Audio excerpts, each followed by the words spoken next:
Gets his first goal of the season. Floating out of the air. Wow, going in. Wow, shoot! Crowd already engaged here tonight inside the blue line. Along the wall. Centering pass off the skate. Long ahead this goes. Breakaway. Going in. Byro. Scores. We'll play some hockey, eh? Hockey. We're going to play hockey today. Yano for it. He'll wrap a shot and a goal. And gets his first goal of the season. Floating out of the air. Wow, going in. Wow, shoot!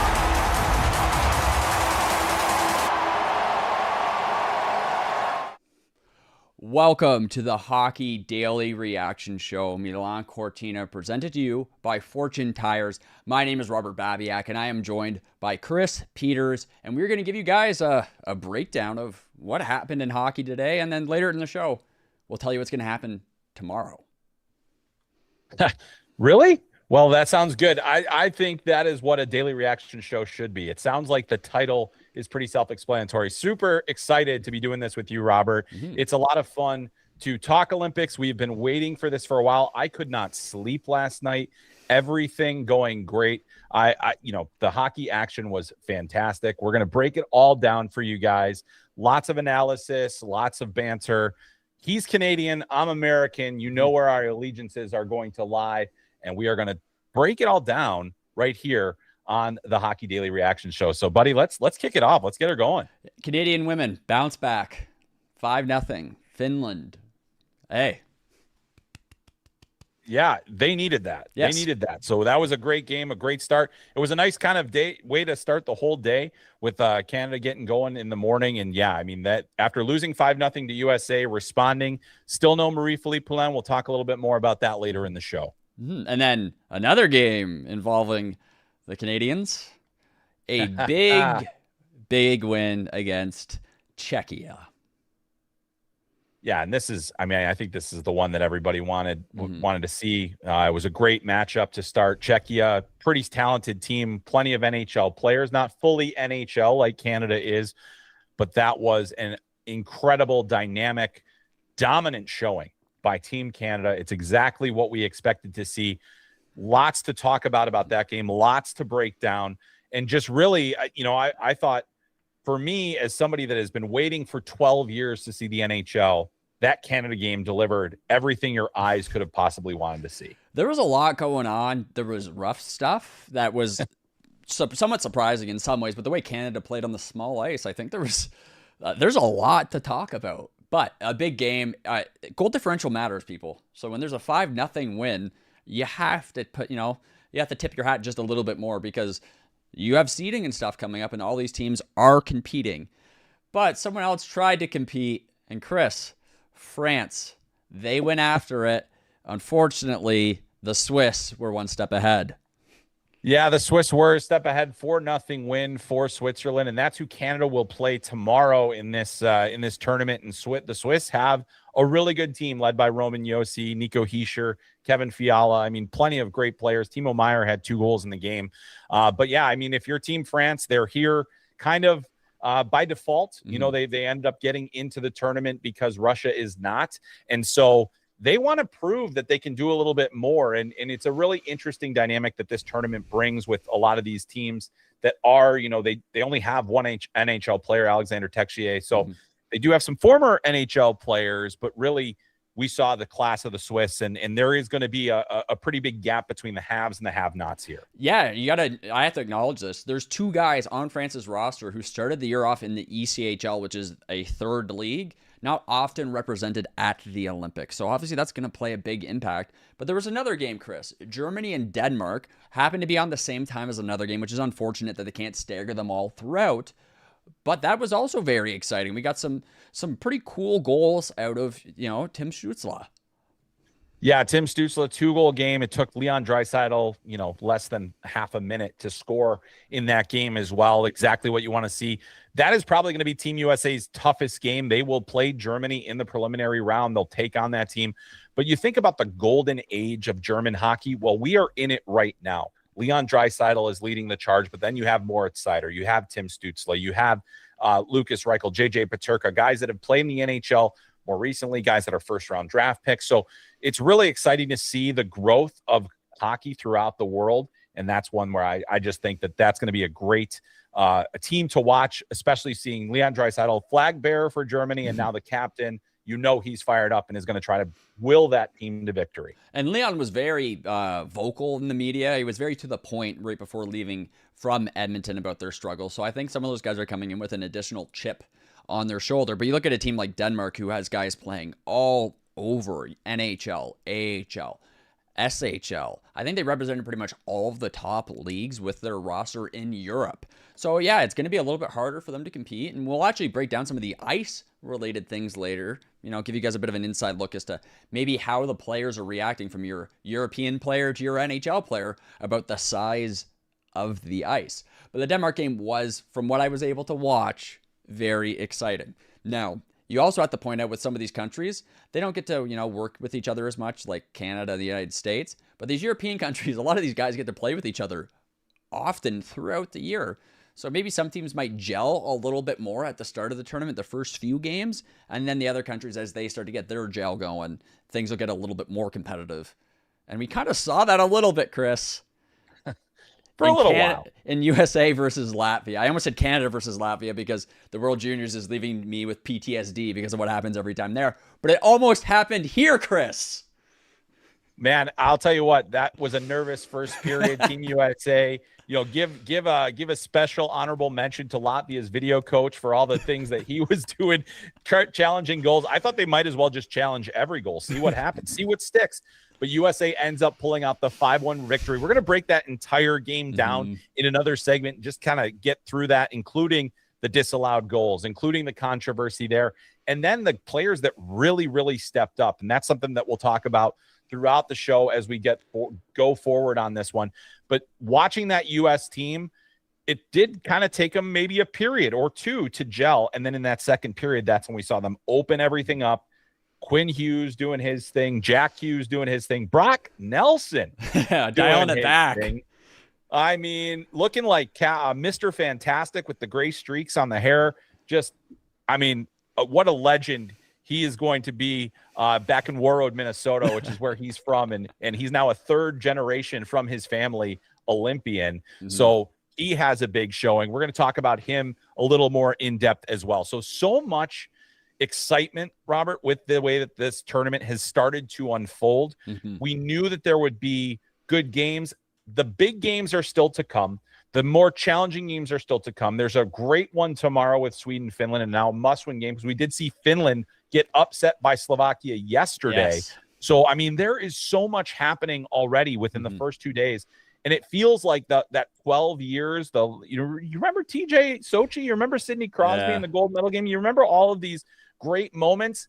They feel so far away, and now we're back, and it feels better than ever. I'm thrilled that we're back. Chris, I just got to stop you there. It feels far away because we're getting really old, both you and I. That's why it feels far away, because it was forever ago. And I think it was kind of funny watching Italy and against Sweden and seeing the faces of the guys on Sweden so downtrodden with how competitive the game was, even though it wasn't. They were dramatically out shooting them. But it's a tie game halfway through. And you see guys lipping off on Italy, punching guys in the face with the glove on. A few of my buddies there were having maybe too good of a time with it. I was ecstatic watching Italy go. Unfortunate, we don't know, injury concern with their goaltender there who was standing on top of his head. Clara. Anaheim draft pick. You don't want to see that happen. It's unfortunate that we did have to watch him go out of that game and not set the saves record, because he would have. He was on his way. He definitely was. 46 saves on 49 shots in 46 minutes. So he was averaging a save per minute in that game. Damian Clara, second-round draft pick of Anaheim, as you mentioned. Saw him play with the San Diego Gulls last year.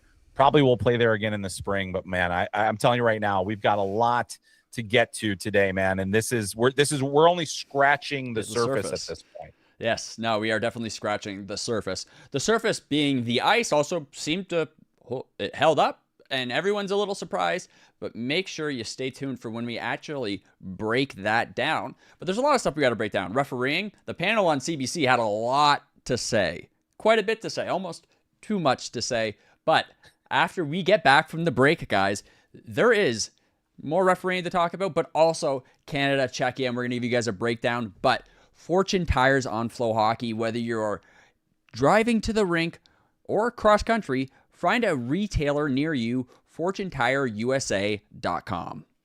Everyone knows that standing still doesn't get you where you want to go. It's all about movement and progression, power, safety, innovation, expertise. On the road, off the road, and down the road. You have to expect more out of yourself, and you should expect more of the company who makes your tires. Getting you more miles, traction, and safety is why we get up in the morning. Let's drive forward. Expect more. Fortune Tires.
And just like that, we're back, and it's time to talk Canada, Czechia. Chris, what was your first reaction after watching the game? Oh my goodness. My first reaction was Canada's forwards terrify me more than any team should. And that we knew that was going to be the strength of the team. They score 5 goals. There was a goal that was scored that was, Crosby to McDavid to McKinnon. That shouldn't be allowed. That's all of those guys have won a Hart Trophy. How many times do you have a goal where every guy on it has won a Hart Trophy? That's pretty insane. On top of that, you see the debut of Macklin-Celebrini, who I want to talk about a whole heck of a lot more based on the way that he played today. 19 years old, just an absolutely immaculate performance from him in his Olympic debut. How about this stat? And I got to give credit to Curtis Pashelka from San Jose. He covers the Sharks. Macklin-Celebrini has scored in his debut in the USHL, in the NCAA, in the NHL, and now the Olympics. And if I'm not mistaken, he may have also scored in his World Juniors debut. So probably you go back and it is incredible. So that was big as well. On top of that, Jordan Binnington gets the shutout. Canada dominated, even though the shots were a little more even.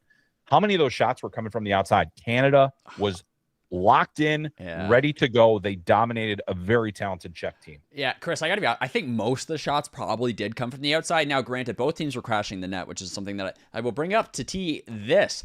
Sidney Crosby, yes, he was upset because in this position here, he felt like he was tripped because he got dumped. And, it's unfortunate. You don't want to have the referees being criticized a lot. And Crosby, he's changed his tune a little bit. He doesn't complain as much as the younger Sidney Crosby once did.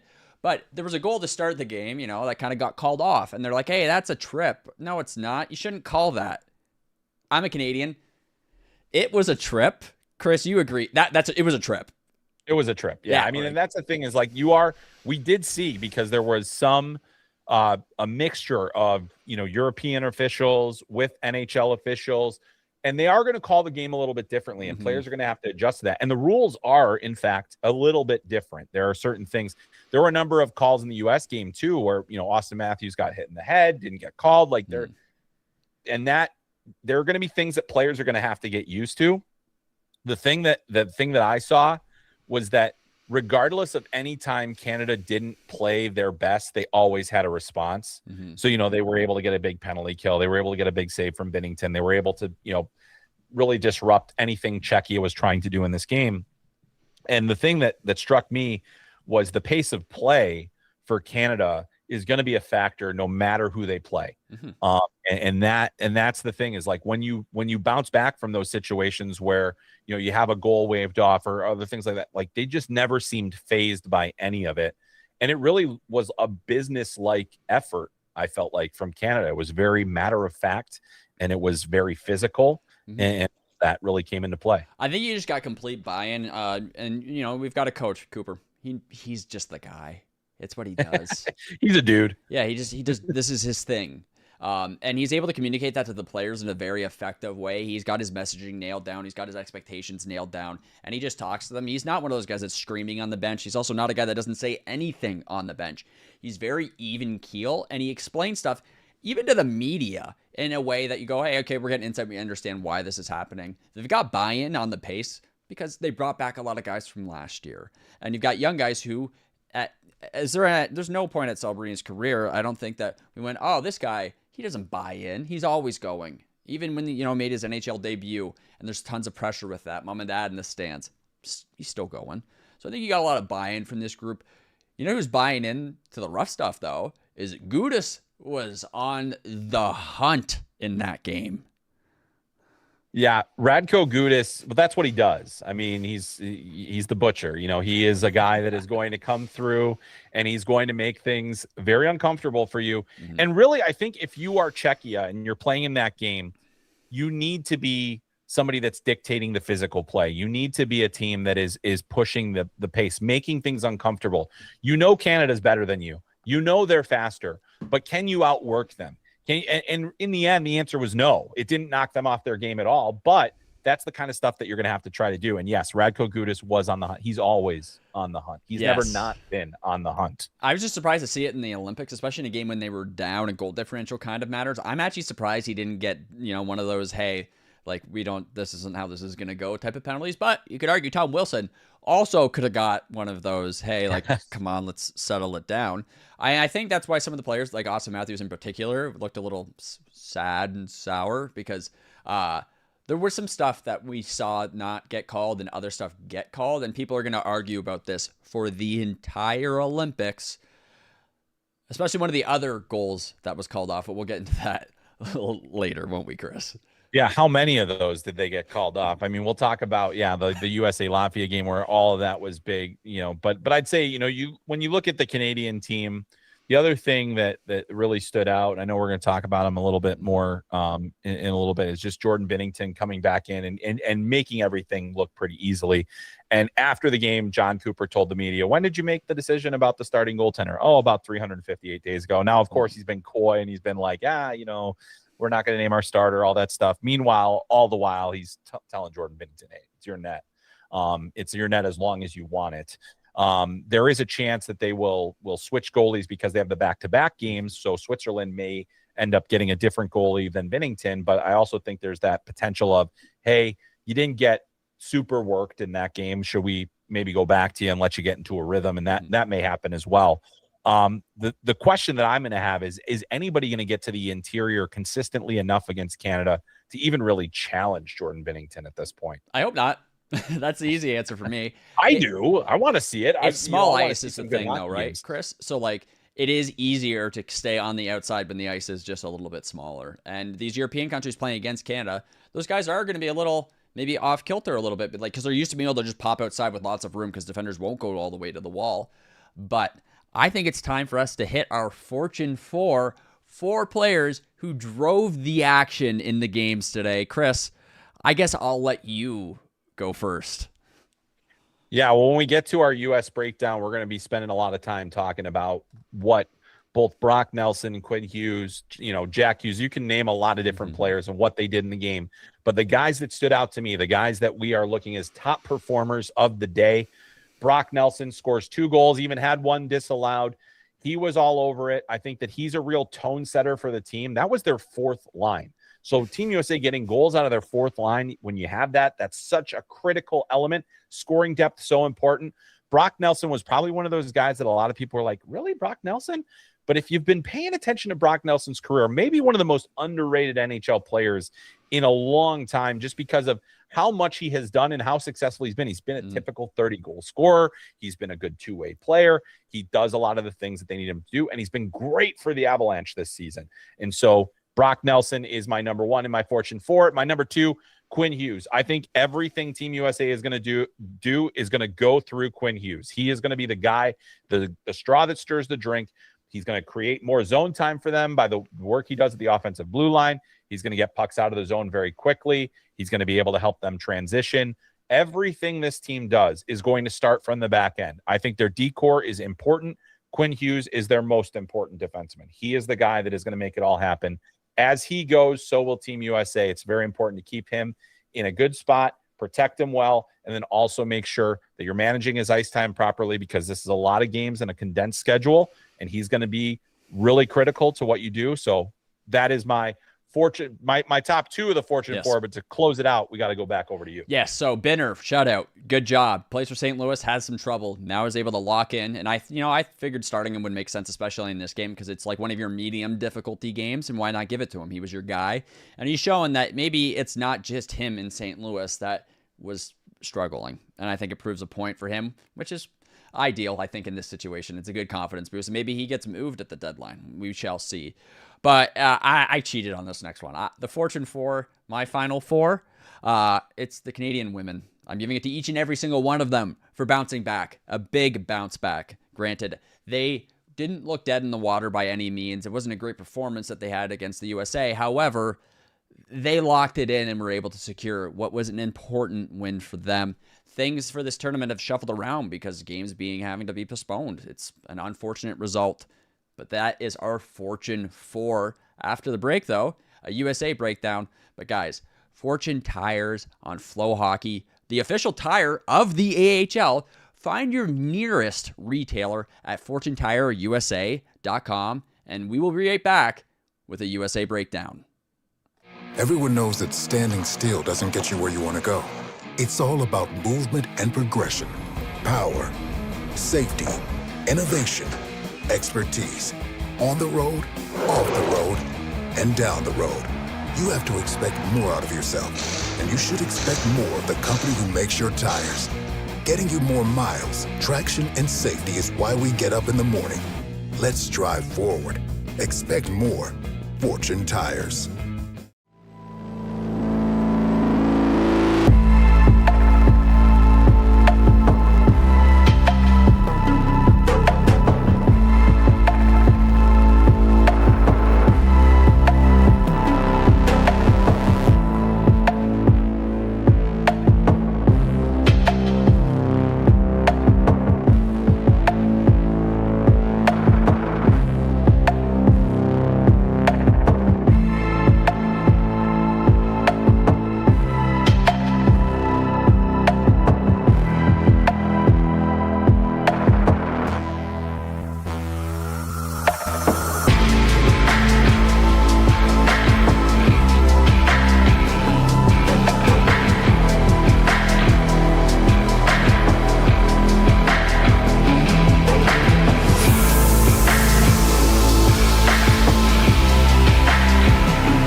Hey, we're back. A USA breakdown, Chris. I'm going to let you drive the bus as our American correspondent. Yes, thank you very much. I think that's the only appropriate thing to do. And certainly it was a weird one today as Team USA pulled off the 5-1 win over Latvia. We knew that Latvia was going to have a good goaltending with Elvis Merzlikins, Artur Shilovs, both in the lineup today. That was going to be a factor. But Team USA eventually, after a very wonky first period that included 2 disallowed goals, and again, we're going to talk about that, but the 2 disallowed goals, you think, oh boy, are they going to just fall apart? No. Not going to happen. USA was really responsive. They have 2 goals from Brock Nelson, as we mentioned earlier. Tage Thompson gets in on the scoring. Austin Matthews gets in on the scoring. And really this, and Brady Tkachuk started it all off. And really that was a tone setter of a game for Team USA. They kind of got it a little bit off in the beginning. They had one of those goals disallowed, and then immediately Latvia scores. And so, they were able to respond. I think that overall, Team USA can be very happy with the performance that they had. But really, we got to talk about 2 disallowed goals. One was for offside. One was for goaltender interference. And Babs, I mean, here's the thing. We already know that goalie interference is one of those things that really can go either way.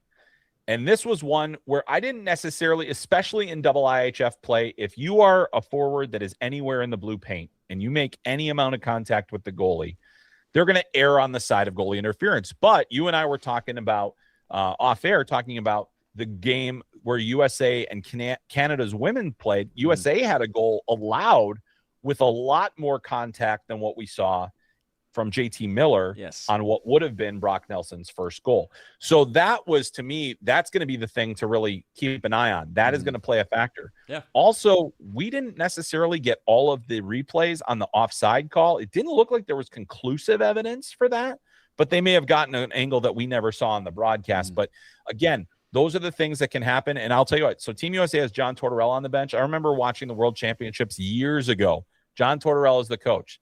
Team USA has a goal against allowed, but when they go to video replay, the video replay very clearly shows that the puck went in through the side of the net, outside of the post, and they still allowed the goal. So from that moment forward, I always said double IHF video replay scares the heck out of me. And now it scares the heck out of Team USA. 2 goals taken off the board, and Latvia's video coach probably getting a raise, because then otherwise it would have been 7-1. Yeah, he almost made your fortune 4, which is hilarious. He did. He was so close. So close. Goaltender interference, the issue I think you and I both discussed is that we actually don't know what it is conclusively. However, I did feel like there was contact on the goaltender interference that made it awkward for him to make the save. I don't want to say it stopped.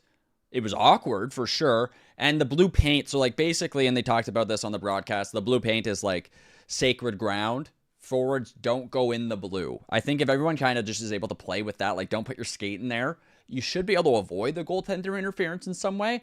But it's something they need to nail down, because like I felt like that wasn't as much goaltender interference as the women's goal against USA. They basically just pushed her pad into the net. Like it was a lot going on. So unfortunate that we had to talk about that. However, we should talk about Latvia and what they do.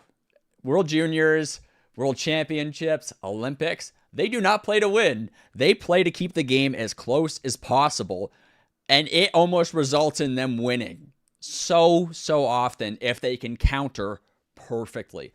Unfortunately for Latvia, they didn't counter extremely well, but kept it close for an extended period in the game, Chris.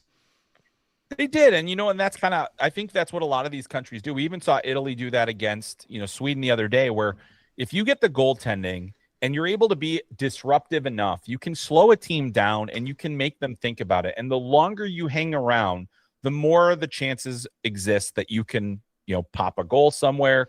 Latvia kind of got a bit of a fluky one where USA was a little scrambly in their zone. They get a good net front jam play and it goes in. And that's how they're going to play. They have to be opportunistic. They're not going to beat you with speed. They're not going to beat you with skill. And USA also, I think, to their credit, proved that it wasn't just about outskilling them. Yes, their goals were very skilled, but how many guys were driving the net? How many guys were getting to the interior? How much were they screening the goaltender? And that's really where Team USA is going to have to win. That's why you bring guys like Tage Thompson, who scored a net front goal. That's why you have the Tkachuk brothers. That's why you have JT Miller, who got that goalie interference penalty. Or not penalty, but goal disallowed. So, Latvia doesn't have the talent advantage that USA does, but I thought that USA found not just a way to outskill them, but to also outwork them at times. How many times did they have them pinned in their zone? A lot. Sometimes for minutes at a time. You saw the rare 5-on-5 power play, which you don't see happen too often, but Latvia literally had to break in to their penalty kill system where they were cutting off angles and weren't really moving a whole lot because the cycle from the USA was, I don't want to say a bulletproof, but it was pretty close. Latvia couldn't get sticks on anything. So they just possession the whole game. And some of Latvia's shots, even though they had, at least 10 plus, some of those were just dribblers from the outside too. So if you want to talk good scoring chances and possession, the USA could have won that game 11-0. Yeah. And really, I mean, they ended up out shooting them 38-18 in that game. So just gives you a bit of a look at a glimpse at the possession. USA also got 2 goals on the power play. I thought that, you look at both USA and Canada's power play units, you look at the guys they're able to throw over the boards 1 through 5. It's some of the most elite players in the game. I mean, the fact that you've got Austin Matthews in a bumper position, just sitting there ready to pop one in. You've got Brady Tkachuk. You've got Matthew Tkachuk. You got all these different options available to you. And then on top of it, you got a guy like Quinn Hughes quarterbacking the whole thing. I mean, it's really a sight to behold. Before we move on from Latvia, though, the one thing I do want to point out, so there's an NHL draft prospect on their roster, Albert Smits. Now, Smits was one of the defensemen that did get pinned into his zone for an extended period of time. However, he did play nearly 18 minutes in this game.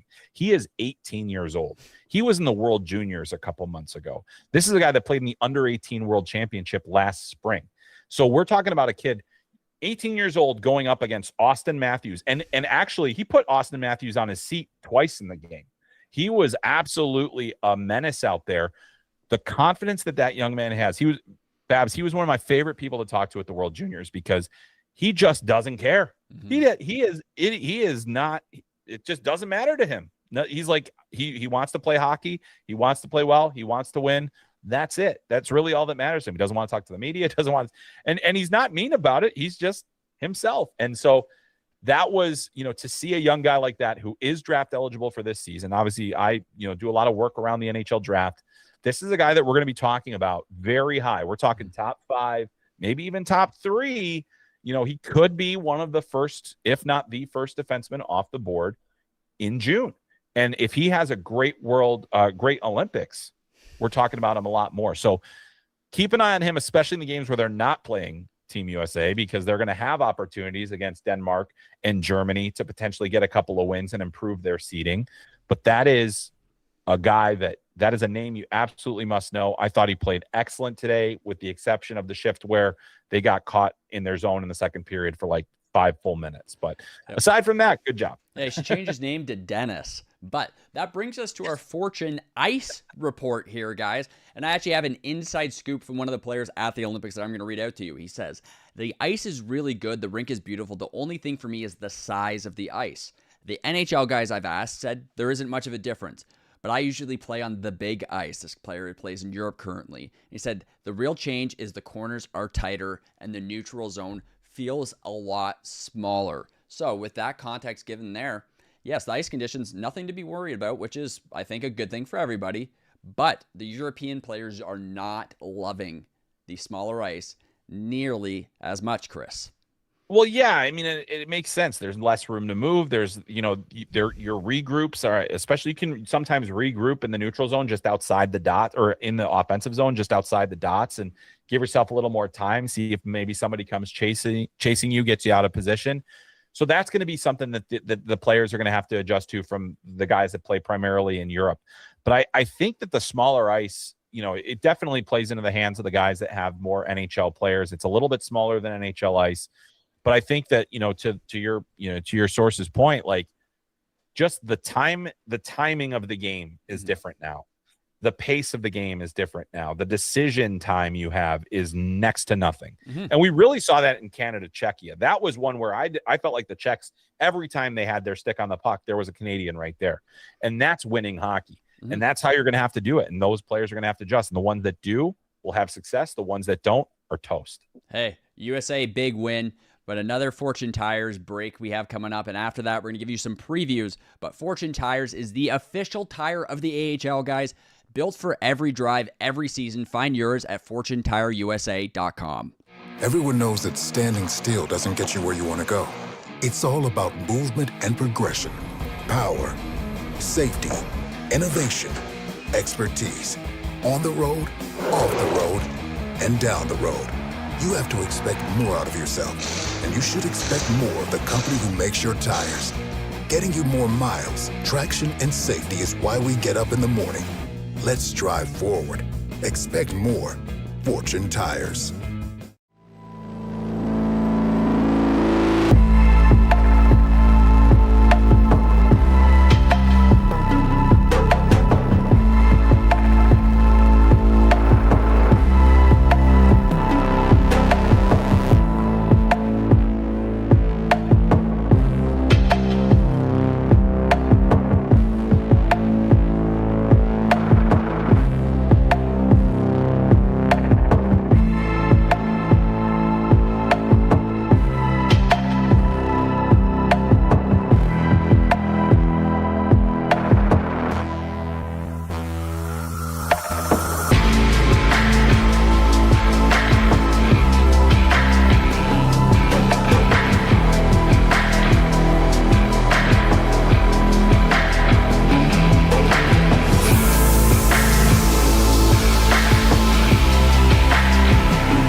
And we are back. And now, Chris, a women's update, because they're starting to really heat up and the competition now seriously matters. Every game is do or die. Yeah, we're in the playoff round, and now it does matter. And really, I think everybody fully expects it's going to be USA and Canada on a collision course, and maybe everybody else is playing for bronze. But you got to get through the quarterfinals first, and that's where we're going to see some of these great matchups. And for Team USA, they, by virtue of getting the number 1 overall seed, they're going to play host Italy. A great opportunity for the Italian women to play, one of the best teams in the world. Unfortunately, it likely means their tournament ends tomorrow, and that will be at 3:10 Eastern time. And so the things that I think are really interesting for Team USA is, they have not been tested even by Canada. That's the thing, is like they haven't really faced adversity in this tournament yet. And maybe they will at some point later in the games, but really it's been all USA so far.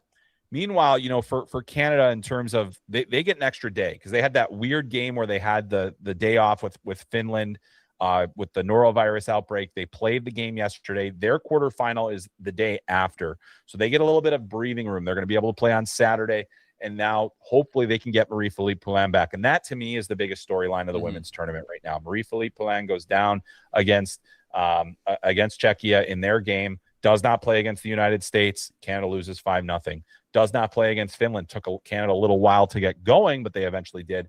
Ended up coming out with a big win over the Finns. She is a critical piece, but against USA, I'm not entirely sure how much she would have helped that team.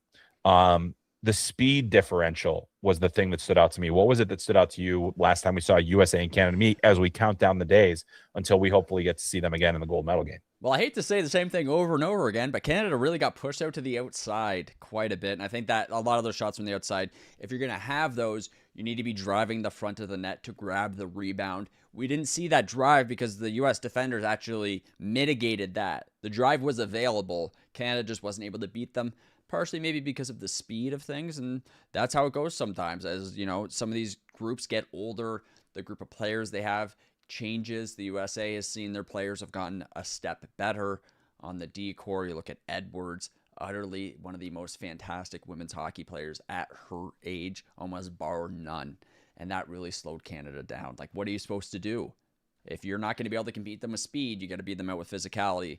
And, it's playing at the Olympics, refereeing. You can't hit too hard. You got to be smart with it. Yeah. So it's very tough to try and solve the problem that the USA is presenting them.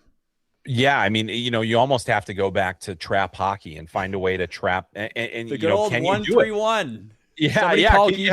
Just get back into it. Like, we've got to find a way to slow this down. How do we put this game in the mud? And that's a weird position for Canada to be in. They've been such an aggressor in this rivalry over the years. Now that has changed a lot. But you go back to the rivalry series, you go to what we've seen from the women this week. You go to, just one thing that really stood out to me and has been a topic among people that follow the Canadian women's national team.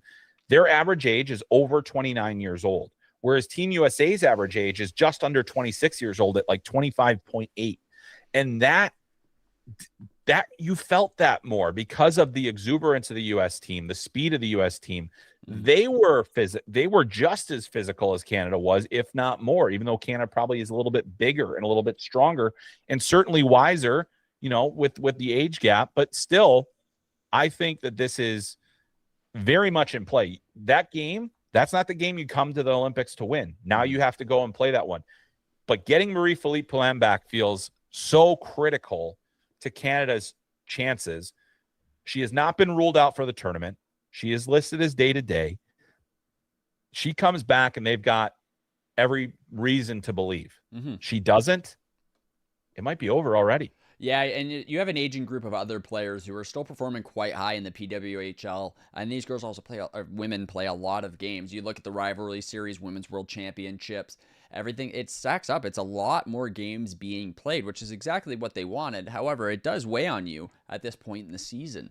And I don't think it gets stated enough, because they play each other so much. There's a lot of women who really just, they don't like each other very much. And you saw a lot of trash talking going on throughout the game. They were really leaning into each other. So now that Canada's gotten smoked, I think all the pressure's kind of on the USA to be able to maintain what they've been able to do.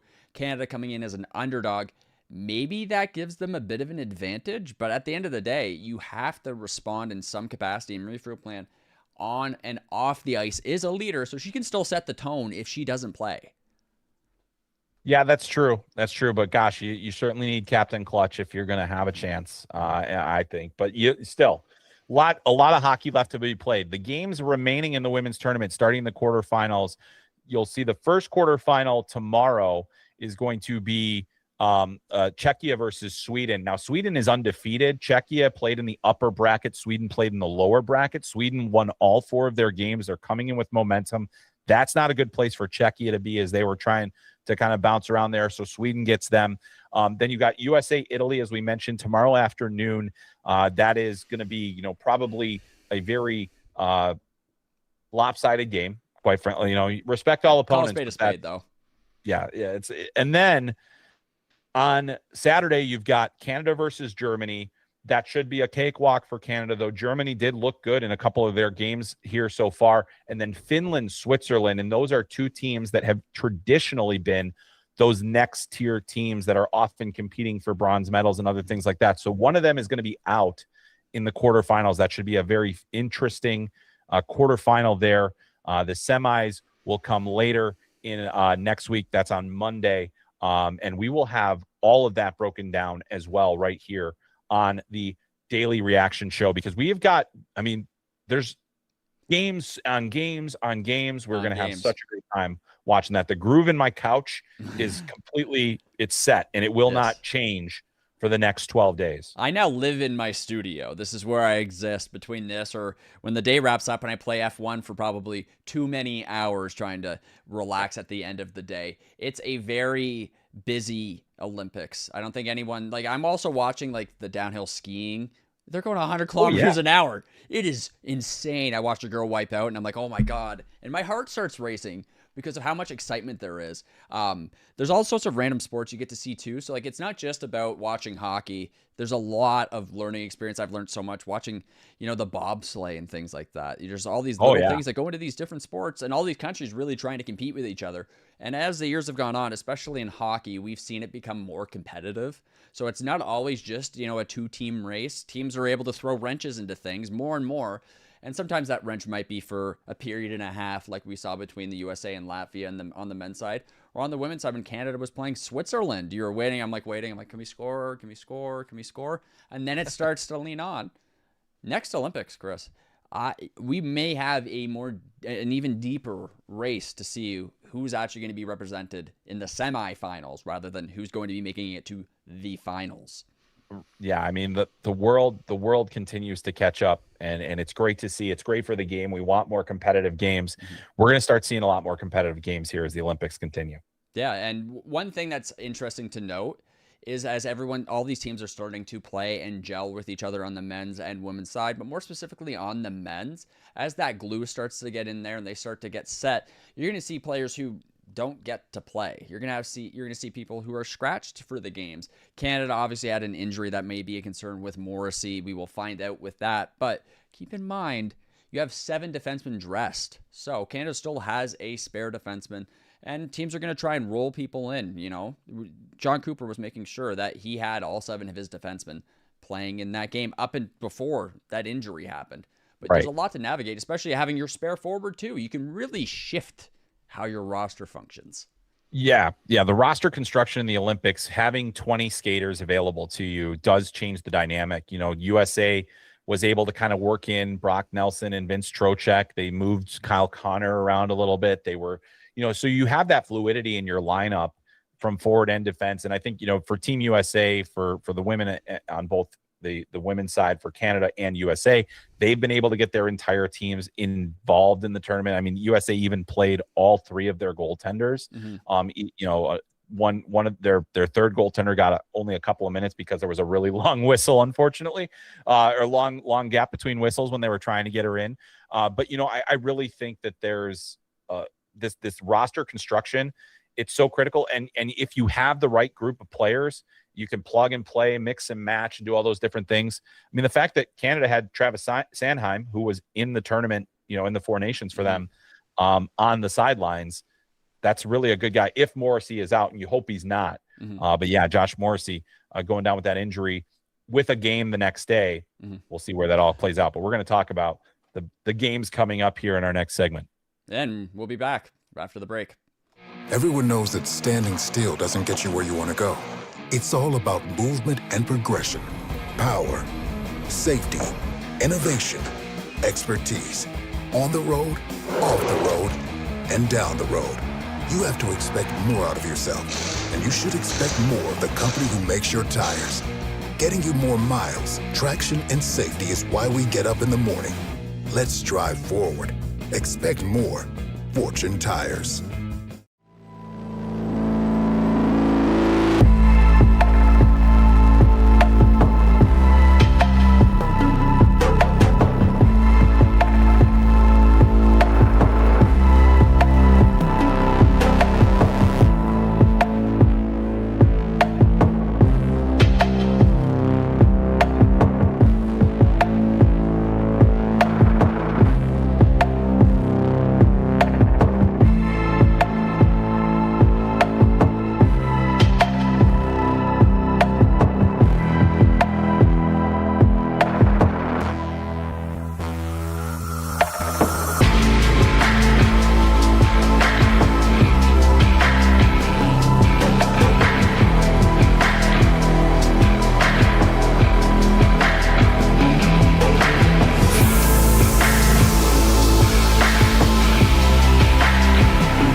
Hey, Chris, I'm going to leave it to you, and we're going to break down some hockey games. What's going on tomorrow?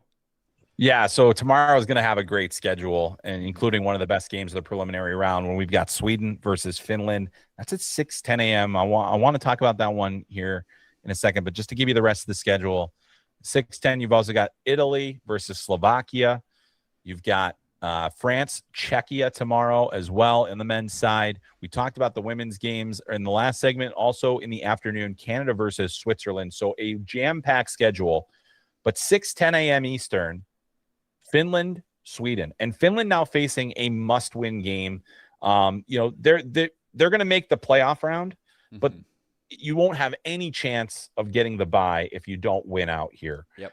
Slovakia and get some help along the way. You lose to Slovakia in a very, disappointing fashion, and all the questions about can you overcome the loss of Alexander Barkov and all those things, they all come into the forefront. And now you're facing a pretty critical game against one of your biggest rivals. Sweden, meanwhile, they had some early trouble against Italy, but they eventually pulled away and did what we expected them to do.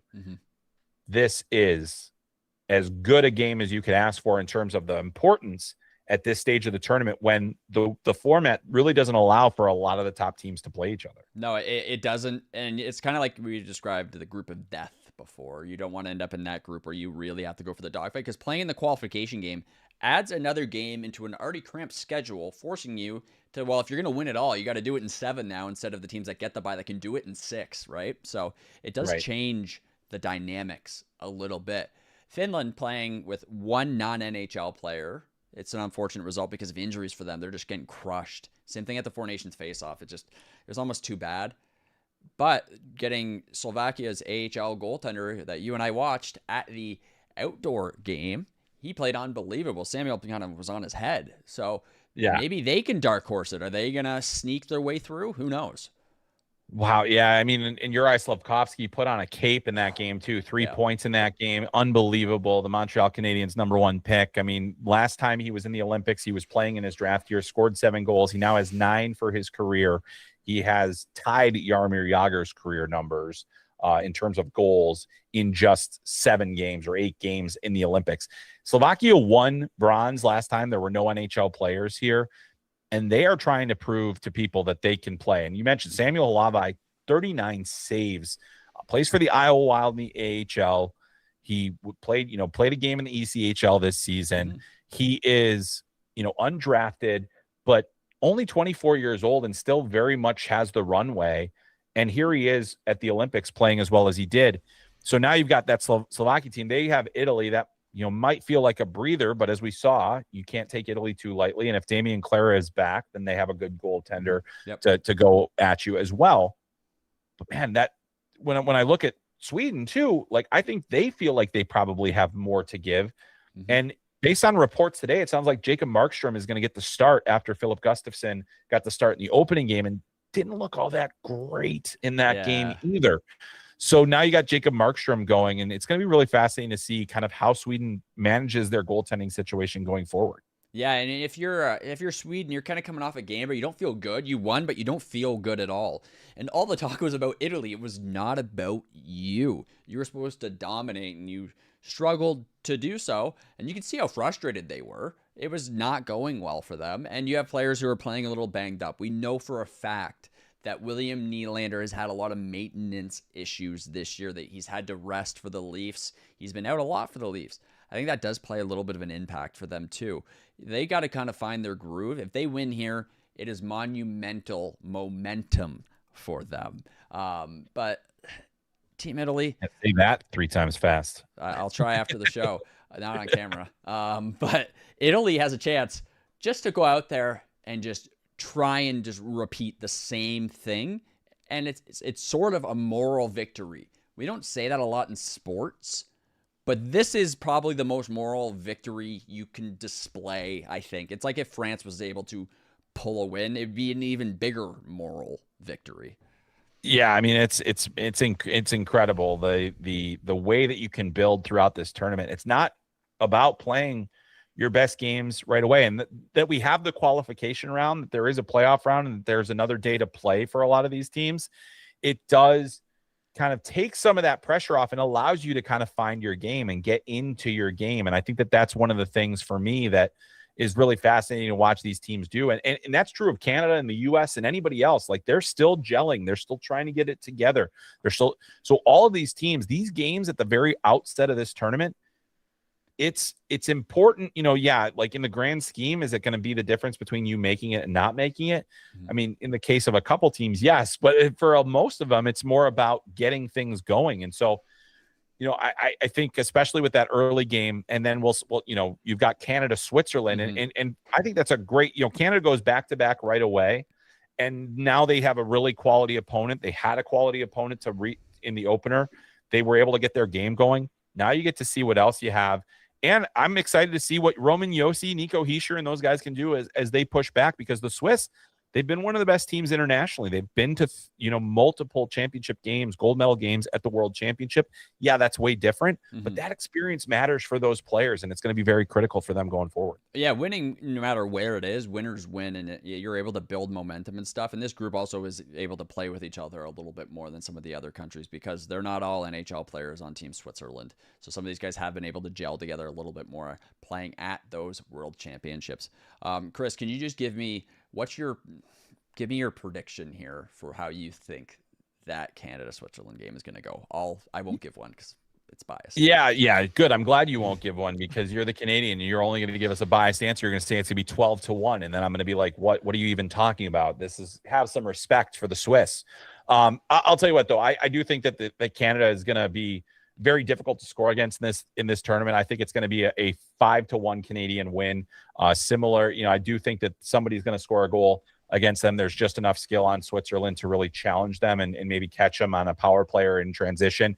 But Canada is loaded. If they get enough power plays, they're going to score a ton. It's going to be a bloodbath. But you know what? We've got so much more to get to. this week. And every single day throughout the rest of the Olympics, you will be able to watch us right here on FloHockey 24/7. So make sure you come back tomorrow at 5:30 p.m. Central, 6:30 p.m. Eastern time as we break down the Olympics for you the whole way here. That's going to Crowd already engaged here tonight inside the blue line. Along the wall. Centering pass off the skate. Long ahead. This goes. Break play. Going in. Byro. Scores. We'll play some hockey, eh? Hockey. We're going to play hockey today. Yano for it. He'll wrap a shot on a goal. And it's his first goal of the season. Coming out of the air. Wow. Going in. Wow.